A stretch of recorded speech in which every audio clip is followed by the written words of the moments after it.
বন্ধুরা পুরো ভিডিও দেখবেন, না হলে বুঝতে পারবেন না। দেখতে পাচ্ছেন এটা হচ্ছে রসুন, কাঁচা লঙ্কা আর শুকনো লঙ্কা, আর এটা হচ্ছে চিকেনটা আমি সটে করে নেব ফ্রাই প্যানে, ঠিক আছে। তারপর এর মধ্যে একটু গরম মশলা দিব, সয়া সস আর একটু হলুদ দিবে হালকা।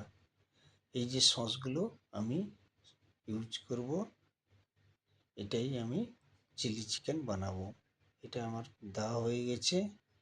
দেখছি যে রসুন দিয়েছি, যে পেস্টটা বানিয়েছিলাম, তারপরে পেঁয়াজ দিলাম, তারপরে এই যে আমার এই যে মশলাটা দিচ্ছি, এটা হচ্ছে চিলি ফ্লেক, এটাও একটু দিয়ে দিবে।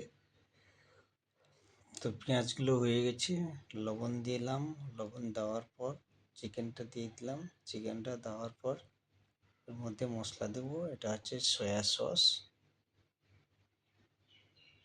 তো এই যে সসগুলো, এটা হচ্ছে সুইট চিলি সস।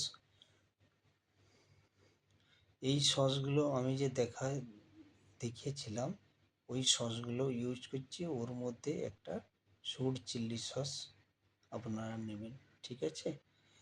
তো এই আমার চিকেন আমার হচ্ছে চিলি চিকেন হয়ে, দেখতে পাচ্ছেন কত সুন্দর হয়ে গেল, দেখতে কত সুন্দর হচ্ছে। তো আপনারা এরকম বাড়িতে বানিয়ে খাবেন। Next video.